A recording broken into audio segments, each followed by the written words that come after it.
Hi everyone, coordination compounds हम लोग पढ़ रहे थे कलर, और इसमें से चार्ज ट्रांसफ़र के चलते कैसे कलर एराइज होता है एक कंपाउंड में, उसको देख रहे थे।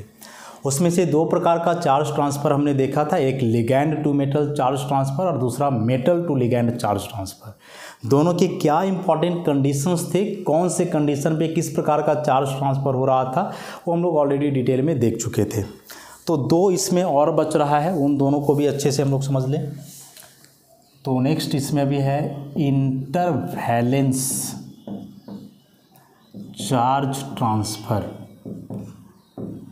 इंटरवैलेंस चार्ज ट्रांसफ़र को ही हम लोग बोलेंगे metal to metal charge transfer. अब यह जो metal to metal charge transfer है, मतलब इसमें कोई लिगैंड का इन्वॉल्वमेंट नहीं है, बस एक मेटल जो है अपना इलेक्ट्रॉन दूसरे मेटल को ट्रांसफ़र करेगा। तो इंटरवैलेंस यहीं से पता चल जाए, इंटर का मतलब दो अलग अलग होता है, वैलेंस मतलब वैलेंस सेल। तो एक एटम का वैलेंस सेल से इलेक्ट्रॉन ट्रांसफ़र हो दूसरे एटम का वैलेंस सेल में, तो यही कहलाएगा इंटरवैलेंस चार्ज ट्रांसफ़र, या इसी को बोलेंगे metal to metal charge transfer. क्या बोले, एक एटम का वैलेंस सेल से इलेक्ट्रॉन का ट्रांजिशन हो किसी दूसरे एटम के वैलेंस सेल में, तो इसी को हम लोग बोलेंगे इंटरवैलेंस चार्ज ट्रांसफ़र, या यही कहलाएगा metal to metal charge transfer. तो बेसिकली इसमें क्या होता है कि इलेक्ट्रॉन का ट्रांसफ़र जो हुआ दूसरे मेटल में, तो यहाँ जो मेटल होगा ऑब्वियसली लो ऑक्सीडेशन स्टेट का होगा, और यहाँ जो होगा वह हाई ऑक्सीडेशन स्टेट का होगा, metal of high oxidation state. अच्छा, जैसे एक बड़ा ही इम्पॉर्टेंट कॉम्प्लेक्स है के FeCN का whole 6, this is called Prussian blue. Prussian blue नाम ही पड़ा है क्योंकि कलर ही इसका यही होता है, प्रोशियन ब्लू। इसमें से यदि आप आयरन की बात करो तो या +2 का लेते हो तो उस हिसाब से या +3 का हो जाएगा। तो यहाँ से क्या होगा कि जो +2 वाला आयरन है वह इलेक्ट्रॉन ट्रांसफ़र करेगा +3 को, इसका 3d6 है और इसका 3d5 है, तो इस केस में यह अपने एक इलेक्ट्रॉन को ट्रांसफ़र कर देगा यहाँ, तो ऑब्वियसली फिर इसके बाद इसका हो जाएगा 3d5 और इसका हो जाएगा 3d6। तो एक लोअर ऑक्सीडेशन स्टेट वाला मेटल यदि इलेक्ट्रॉन को ट्रांसफ़र करे एक हाइयर ऑक्सीडेशन स्टेट वाले मेटल में, तो ऐसे इलेक्ट्रॉन ट्रांसफ़र को हम लोग metal to metal charge transfer बोलेंगे। और उसके लिए यह एक बेहद ही इम्पॉर्टेंट एग्जाम्पल है दिस प्रोशियन ब्लू, जिसमें आयरन दो अलग अलग ऑक्सीडेशन स्टेट में है। इसमें से Fe2+ का जो आयरन है वह इलेक्ट्रॉन ट्रांसफ़र करता है Fe++ में, और तब जा कर के वहाँ इलेक्ट्रॉन का ट्रांजिशन होता है। कंफ्यूज नहीं करोगे कि सर 3d5 यहाँ है 3d6 यहाँ है, तो इलेक्ट्रॉन ट्रांसफ़र क्यों ज़रूरत पड़ा, डी ट्रांजिशन भी तो हो सकता है ना, ऑब्वियसली हो सकता है, लेकिन बताए कि हो सकता है कि इस कॉम्प्लेक्स के लिए या जो ΔE का वैल्यू हो, मतलब कि क्रिस्टल फिल्ड स्प्लिटिंग एनर्जी का, वह हाई हो, तो वह काफ़ी हाई रहेगा, तो इसका अपना इलेक्ट्रॉन का ट्रांजिशन थोड़ा मुश्किल हो। लेकिन जब इलेक्ट्रॉन का ट्रांसफ़र हो जाएगा तब इस ट्रांसफर्ड इलेक्ट्रॉन का एनर्जी ज़्यादा होगा, तो उस केस में यह इलेक्ट्रॉनिक ट्रांजिशन आसानी से कर सकता है, और तब जा कर के यह कलर एग्जिबिट करेगा या कलर शो करेगा। तो यह कारण है यहाँ।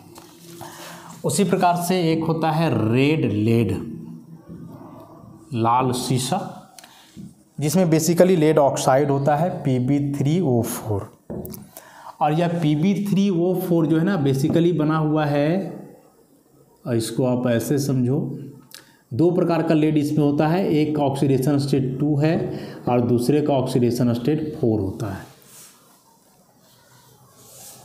मतलब कि PbO और एक आप समझ 2 PbO और एक PbO2, ऐसा ये दो अलग अलग से बना है।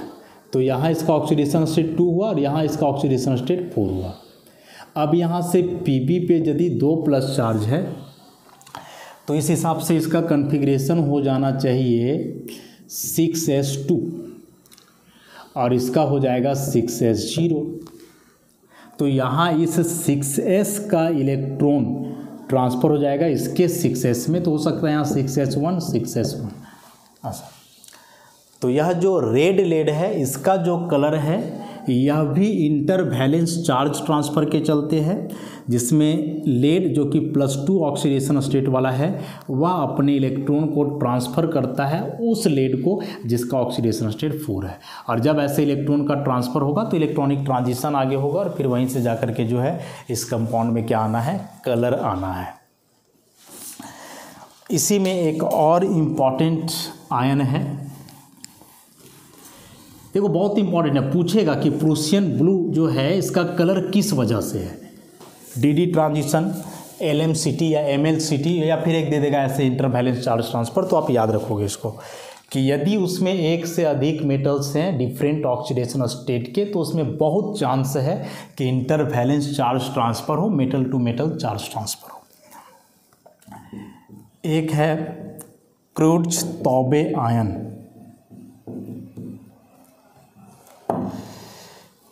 फॉर्मूला कुछ ऐसा, NH3 रुदेनियम, पायराजीन, रुदेनियम और फिर NH3 पे 5+। इसमें से 2 रुदेनियम है, एक का ऑक्सीडेशन स्टेट 2 हो, दूसरे का ऑक्सीडेशन स्टेट 3 होगा। स्ट्रक्चर की बात करोगे तो ऐसे 5 NH3 दिखला दो, एक यहाँ और एक यहाँ पायराजीन होगा। पायराजीन का स्ट्रक्चर ऐसा होता है, बेंजीन जैसा, बस दोनों 1,4 पोजीशन पे नाइट्रोजन लगा हुआ रहेगा। और फिर यहाँ से जुड़ेगा रुदेनियम, तो NH3 NH3 NH3 NH3 और एक ऐसे दिखा दो NH3 5+। तो इसमें से यदि मान लो कि यह रुदेनियम +2 वाला है तो ये +3 का होगा, और यहाँ से जो यह +2 वाला रुदेनियम है वह इलेक्ट्रॉन ट्रांसफ़र करेगा +3 को। यह रुदेनियम अपना इलेक्ट्रॉन ट्रांसफ़र करेगा इसको, लेकिन डायरेक्ट नहीं, यह अपना इलेक्ट्रॉन को पहले इस लिगैंड को देगा और तब यह लिगैंड इसी इलेक्ट्रॉन को ट्रांसफ़र इसमें करेगा। तो ऑब्वियसली यहाँ यह जो लिगैंड है वह ब्रिजिंग लिगैंड हुआ, this one is bridging ligand पायराजीन। तो यहाँ जो इलेक्ट्रॉन का ट्रांसफ़र हो रहा है एक मेटल से दूसरे मेटल में हो रहा है, लेकिन डायरेक्टली नहीं, लिगैंड के थ्रू, ब्रिजिंग लिगैंड के थ्रू हो रहा है। और इसका भी कलर कहीं ना कहीं इसी वजह से है, इंटरवैलेंस चार्ज ट्रांसफ़र की वजह से। अब एक लास्ट इसमें कि जैसे metal to metal charge transfer हुआ उसी प्रकार से एक लिगैंड के अंदर भी चार्ज ट्रांसफ़र हो सकता है। और एक लिगैंड के अंदर चार्ज ट्रांसफ़र किस प्रकार से होगा,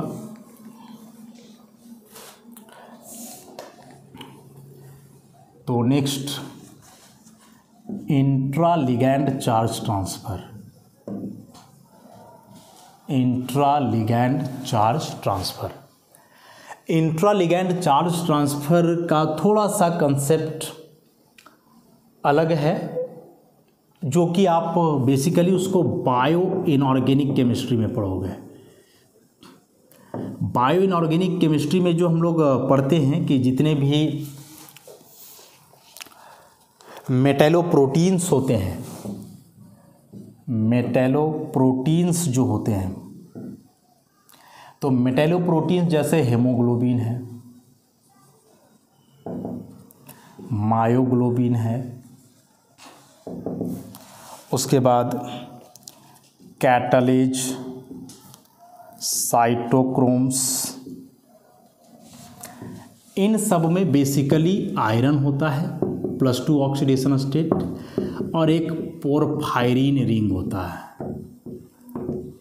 यह पोरफायरिन रिंग एक बड़ा साइज का रिंग होता है, cyclic ring, macrocyclic ring. Structure बनाना पॉसिबल नहीं है। तो ये सारे जो मेटैलोप्रोटीन्स हैं इसमें आयरन जनरली +2 ऑक्सीडेशन स्टेट में होता है, जो जुड़ा होता है पोरफायरिन रिंग से, जो कि एक मैक्रोसाइक्लिक रिंग होता है। और यही मैक्रोसाइक्लिक रिंग जो है ये लिगैंड है, और इसी लिगैंड में जो है चार्ज ट्रांसफ़र, इलेक्ट्रॉन का ट्रांसफ़र होता है, और इसी के चलते ये मेटैलोप्रोटीन्स कलर्ड होते हैं। हेमोग्लोबिन जानते हैं हम लोग रेड कलर का है, तो यह जो कलर है बेसिकली इसमें ligand to ligand charge transfer के चलते हैं। उसी प्रकार से इसके अलावे भी कुछ हैं, जैसे क्लोरोफिल्स ग्रीन कलर का होता है, जानते हैं हम लोग, इसमें क्लोरीन रिंग होता है, क्लोरीन रिंग, और इसी क्लोरीन रिंग में जो है यहाँ चार्ज ट्रांसफ़र है। उसी प्रकार से हम लोग एक विटामिन B12 के बारे में भी जानते हैं। विटामिन B12 भी कलर्ड है, जिसमें क्लोरीन रिंग है। कॉम्प्लेक्स सा स्ट्रक्चर होता है इन रिंग को, इसलिए इसको बनाना पॉसिबल नहीं है। बस आप रिंग का नाम याद रखोगे कि इन सब में पोरफायरिन रिंग है, इसमें क्लोरीन रिंग है, जबकि इसमें क्लोरीन रिंग है। और इसी रिंग में यही सारे रिंग जो है मैक्रोसाइक्लिक रिंग जो होते हैं बहुत बड़े साइज के, इनमें ही इलेक्ट्रॉन का ट्रांसफ़र होता है, मतलब कि चार्ज ट्रांसफ़र होता है। इसी के चलते ये सारे क्या हैं, कलर है। तो आता है कि विटामिन B12 का जो कलर है उसमें कौन सा लिगैंड या कौन सा मैक्रोसाइक्लिक रिंग के चलते, तो इसमें क्लोरीन रिंग है। हेमोग्लोबिन में आ सकता है तो इसमें पोरफायरिन रिंग है।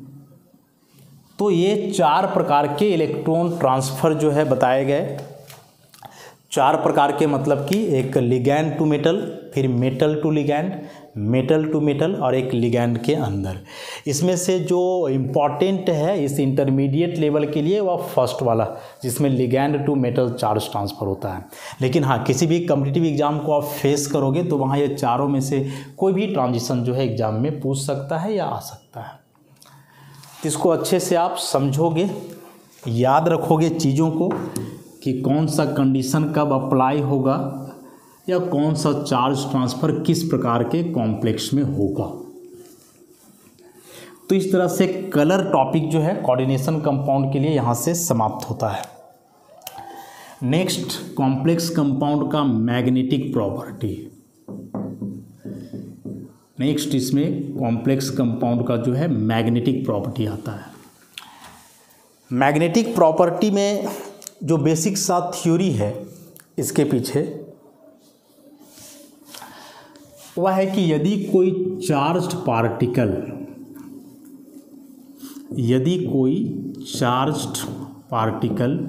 मोशन में हो तो उस चार्ज पार्टिकल का मोशन के चलते मैग्नेटिक मोमेंट प्रोड्यूस होता है।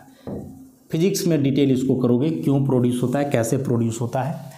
लेकिन अभी जो हम लोग चल रहे हैं साइंस का एक बेसिक सा थ्योरी कि यदि कोई चार्ज पार्टिकल है तो उसके मोशन के चलते एक मैग्नेटिक मोमेंट प्रोड्यूस होगा, और यही मैग्नेटिक मोमेंट के चलते वह सब्सटेंस मैग्नेटिक फील्ड में कुछ ना कुछ बिहेवियर शो करेगा।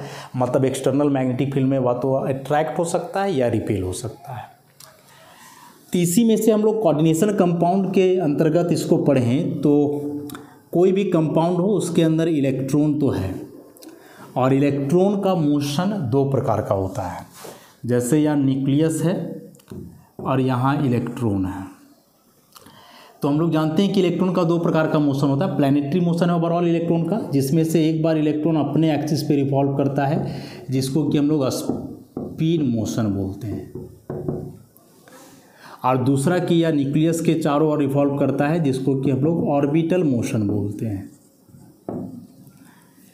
और इस थ्योरी के अनुसार कि यदि चार्ज पार्टिकल है मोशन में है तो मैग्नेटिक मोमेंट प्रोड्यूस करेगा। मैग्नेटिक मोमेंट प्रोड्यूस करने से पहले या एंगुलर मोमेंटम प्रोड्यूस करेगा ना। मोशन में कोई पार्टिकल हो तो वेलोसिटी आएगा, मास है तो मास इंटू वेलोसिटी मोमेंटम आ जाना है। तो स्पिन मोशन के चलते जो प्रोड्यूस होगा मोमेंटम वह कहलाएगा स्पिन एंगुलर मोमेंटम। और इस स्पिन एंगुलर मोमेंटम को जो है spin angular momentum quantum number से दिखलाते हैं, जिसको कि कैपिटल S लिखते हैं। और इसी स्पिन एंगुलर मोमेंटम के अपोजिट डायरेक्शन में प्रोड्यूस होगा स्पिन मैग्नेटिक मोमेंट, जिसको कि हम लोग μS लिखेंगे।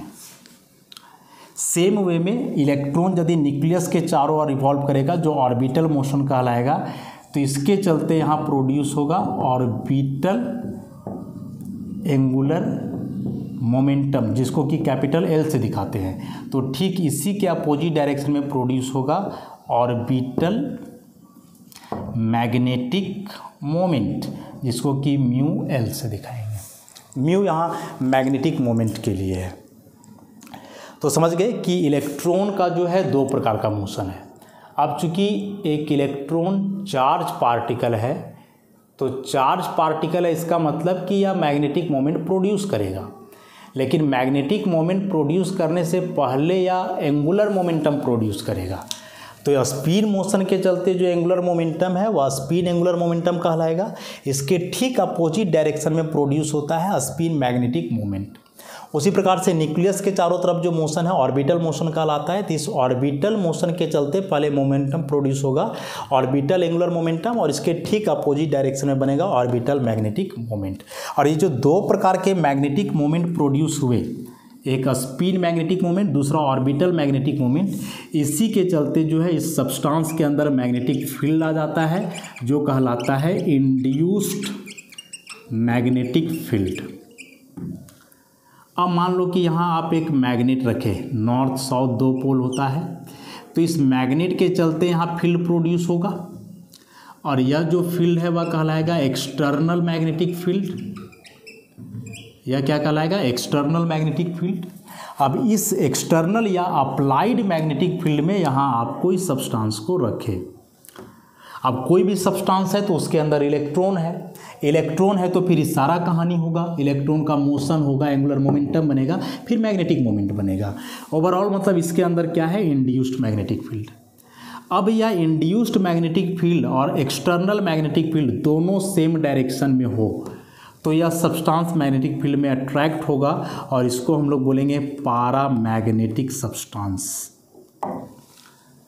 यदि किसी सब्सटेंस का induced magnetic field external magnetic field के डायरेक्शन में है, मतलब अप्लाइड मैग्नेटिक फील्ड के डायरेक्शन में है, तो इस केस में यह सब्सटेंस इस मैग्नेटिक फील्ड में अट्रैक्ट होगा, और ऐसे सब्सटेंस या कंपाउंड को हम लोग पारामैग्नेटिक सब्सटेंस बोलेंगे। लेकिन वही कोई सब्सटेंस है यहाँ, इसके अंदर जो मैग्नेटिक फील्ड प्रोड्यूस हुआ है इंड्यूस्ड, उसका डायरेक्शन अप्लाइड के अपोजिट हो। तो यदि ऐसा अपोजिट हो तो इस केस में क्या हो जाएगा कि ये दोनों एक दूसरे को कैंसिल आउट कर देंगे, नेट मैग्नेटिक मोमेंट हो जाएगा जीरो, और इस केस में यह सब्सटेंस हो जाएगा डायामैग्नेटिक। अब यह जो दो टर्म आया यहाँ से, डायामैग्नेटिक सब्सटेंस और पारामैग्नेटिक सब्सटेंस, तो ये हम बोले कि पहचानेंगे कैसे? तो ये तरीका हुआ कि इंड्यूस्ड मैग्नेटिक फील्ड और अप्लाइड सेम में है तो पारामैग्नेटिक, अपोजिट है तो डायामैग्नेटिक। लेकिन अब उसके लिए तो मैग्नेटिक फील्ड अप्लाई करके देखना होगा। बिना मैग्नेटिक फील्ड अप्लाई किए हम लोग थियोरेटिकली कैसे पहचानेंगे उसको? तो उसके लिए देखो क्या तरीका है कि इस सब्सटेंस के अंदर जो मैग्नेटिक फील्ड प्रोड्यूस हुआ है इंड्यूस्ड, वह बेसिकली इलेक्ट्रॉन का मोशन के चलते। हम लोग जानते हैं कि एक ऑर्बिटल में जो दो इलेक्ट्रॉन होते हैं दोनों का स्पिन अपोजिट है, तो दोनों इलेक्ट्रॉन के द्वारा जो मैग्नेटिक मोमेंट प्रोड्यूस होगा वह भी अपोजिट होगा। अब चूंकि यह एक वेक्टर क्वांटिटी है तो वेक्टर क्वांटिटी में यदि डायरेक्शन अपोजिट हो प्लस माइनस तो उसका रिजल्टेंट जीरो हो जाएगा। मतलब यदि किसी भी एटम में, किसी भी मॉलिक्यूल में, कंपाउंड में जितने इलेक्ट्रॉन्स हैं, यदि सारे इलेक्ट्रॉन्स पेयर्ड हैं तो उन पेयर्ड इलेक्ट्रॉन्स के द्वारा जो मैग्नेटिक मोमेंट प्रोड्यूस होगा अपोजिट डायरेक्शन में होगा, वे एक दूसरे को कैंसिल आउट करेंगे तो नेट मैग्नेटिक मोमेंट इसका zero. Net magnetic moment zero मतलब कि वह पारामैग्नेटिक। अब मान लो कि ऐसे कुछ पेयर्ड इलेक्ट्रॉन हैं और कुछ अनपेयर्ड भी हैं, तो पेयर्ड इलेक्ट्रॉन के द्वारा जो मैग्नेटिक मोमेंट हुआ तो जीरो हो गया, कैसे? कैंसिल आउट करके। लेकिन जो यह अनपेयर्ड इलेक्ट्रॉन है इसके चलते जो मैग्नेटिक मोमेंट प्रोड्यूस होगा वह तो कुछ ना कुछ रहेगा ही ना। तो इसका मतलब कि यदि पेयर्ड के अलावे कुछ अनपेयर्ड इलेक्ट्रॉन्स भी हैं तो उस अनपेयर्ड इलेक्ट्रॉन के द्वारा जो मैग्नेटिक मोमेंट प्रोड्यूस होगा वही सब्सटेंस में मैग्नेटिक फील्ड इंड्यूस करेगा, और फिर वह उस केस में जो है पारामैग्नेटिक हो सकता है। तो यदि किसी मॉलिक्यूल, कंपाउंड, आयन में केवल और केवल पेयर्ड इलेक्ट्रॉन्स हैं, सारे इलेक्ट्रॉन्स पेयर्ड हैं, तो वह डायामैग्नेटिक नेचर का होगा। और यदि पेयर्ड के अलावे, माने कोई जरूरी नहीं कि केवल अनपेयर्ड होगा, पेयर्ड भी हो सकता है, लेकिन पेयर्ड के अलावे यदि एक आध अनपेयर्ड भी दिख रहा है तो उस केस में वह कंपाउंड जो है पारामैग्नेटिक होगा। अब जाहिर सी बात है कि जितना ज़्यादा अनपेयर्ड इलेक्ट्रॉन्स होंगे उतना ज़्यादा मैग्नेटिक मोमेंट बनेगा और उतना अधिक पारामैग्नेटिज्म आएगा उस कंपाउंड में, उस मॉलिक्यूल में या उस सब्सटेंस में। तो यह बेसिक सा थ्योरी था कि कैसे मैग्नेटिक फील्ड प्रोड्यूस होता है किसी हम कंपाउंड के अंदर और कैसे उसके मैग्नेटिक प्रॉपर्टी को हम लोग एक्सप्लेन करते हैं।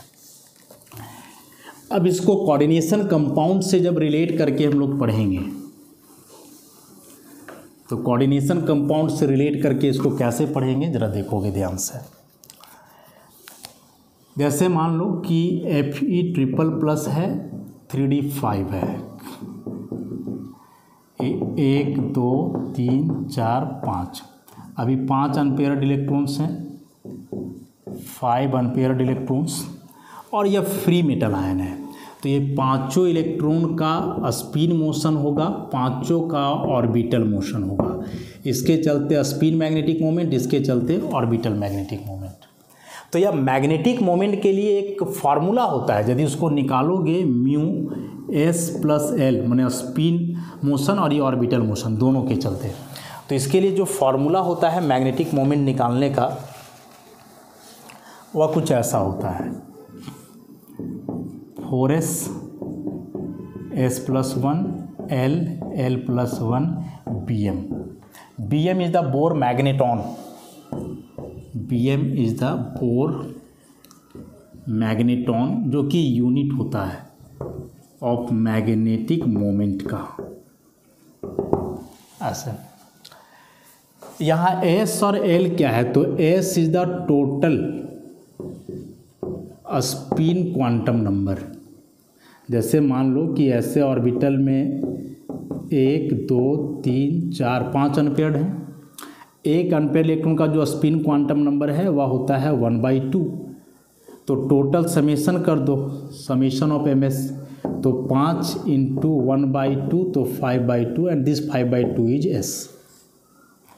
उसी प्रकार से l होता है ऑर्बिटल का।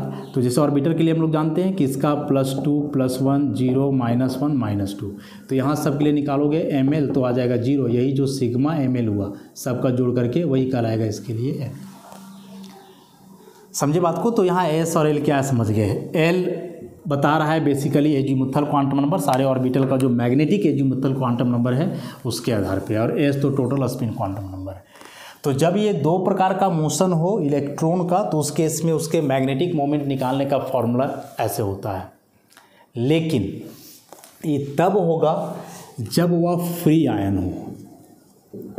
फ्री आयन हो मतलब अब इसके साथ लिगैंड नहीं जुड़ा हुआ हो। लेकिन जब हम लोग कोऑर्डिनेशन कंपाउंड पढ़ते हैं, जब हम लोग कोऑर्डिनेशन कंपाउंड्स के बारे में पढ़ते हैं, तो उस केस में हम लोग जान रहे हैं कि सेंट्रल मेटल आयन से अब जुड़ेगा कौन, लिगैंड।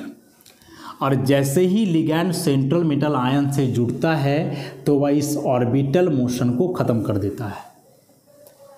और यदि वह लिगैंड सेंट्रल मेटल आयन से जुड़ेगा और ऑर्बिटल मोशन को ख़त्म करेगा, तो ऑर्बिटल मोशन को ख़त्म करने से क्या होगा कि ये जो ऑर्बिटल मैग्नेटिक मोमेंट बन रहा था ये तो अब कोल हो गया ना, ख़त्म हो गया।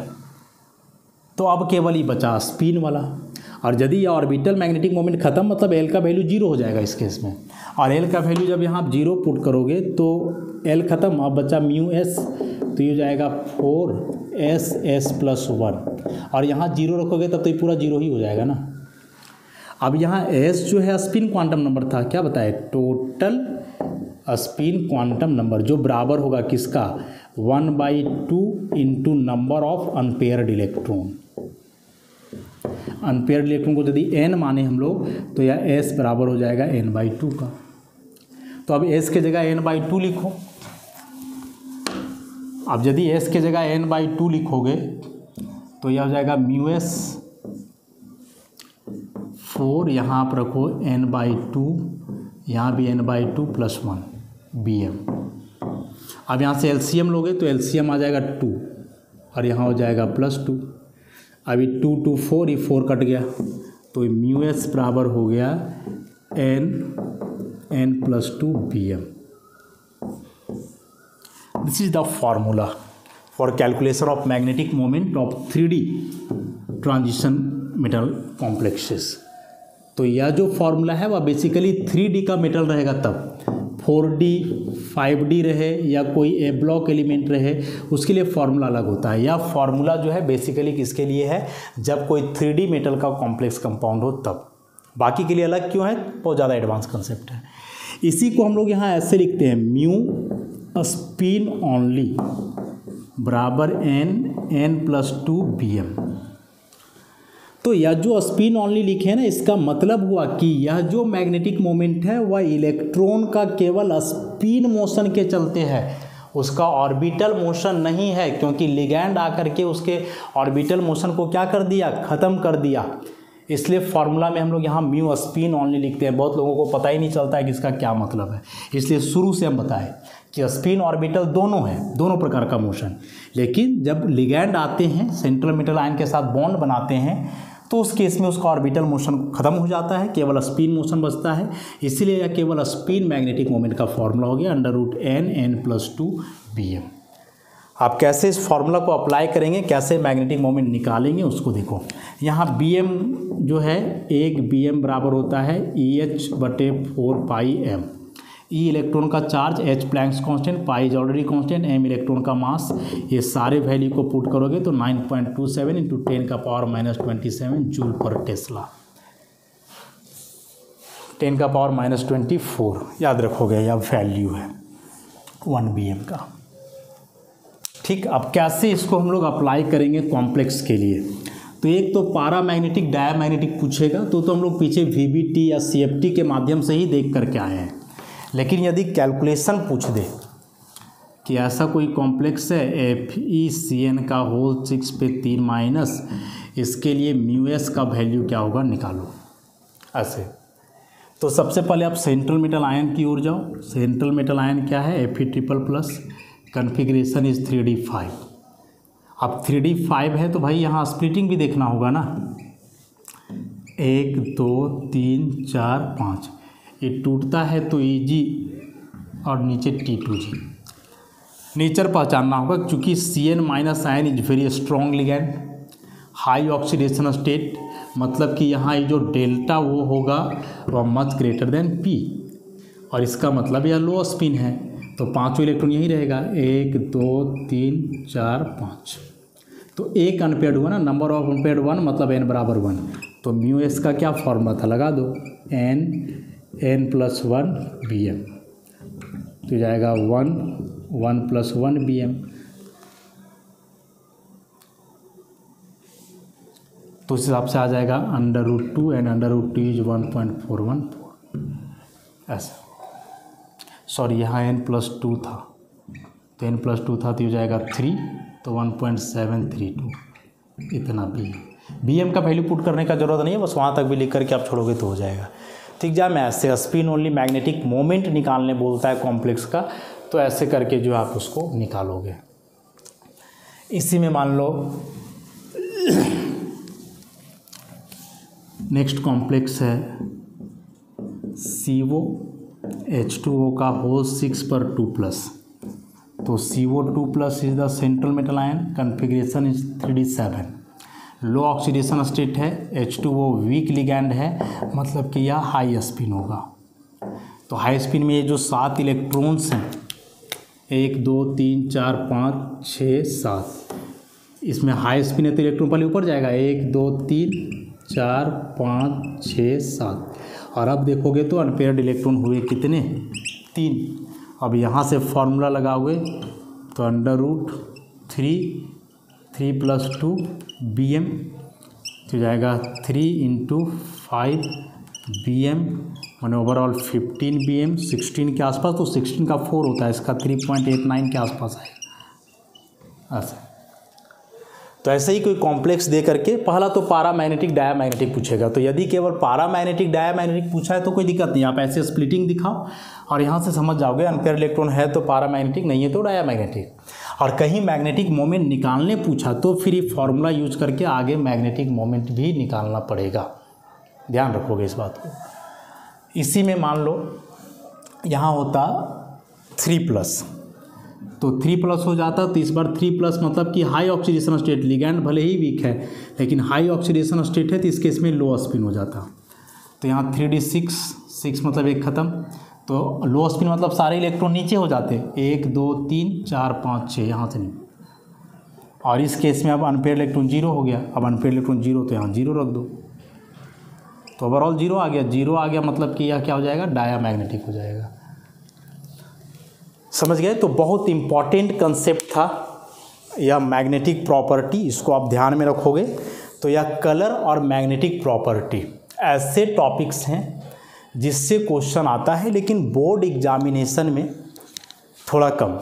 कॉम्पिटिटिव एग्ज़ाम आप दोगे तो वहाँ यही 2 टॉपिक्स हैं जिससे कई प्रकार के क्वेश्चन जो है एग्ज़ाम में पूछे जाते हैं, कई प्रकार के क्वेश्चन, कलर और मैग्नेटिक प्रॉपर्टीज। एनसीईआरटी बुक्स में कई क्वेश्चंस हैं, ऐसे ही कुछ कंसेप्ट नोट्स में भी दिए हुए हैं। अच्छे से उसको पढ़ोगे समझोगे तो कोई दिक्कत नहीं होना है। तो आज इस लेक्चर को हम लोग यहीं समाप्त करते हैं। इसके अलावे अब इस यूनिट में बचा एक स्टेबिलिटी कॉम्प्लेक्स कंपाउंड का, फिर मेटल कार्बोनिल्स का बॉन्डिंग और लास्ट में कोऑर्डिनेशन का यूजेज। मतलब ये 3 टॉपिक्स बच गए हैं। तो ये 3 टॉपिक जो बचे हैं इनको आगे के लेक्चर्स में डील करेंगे हम लोग। आज के लिए इतना ही, धन्यवाद।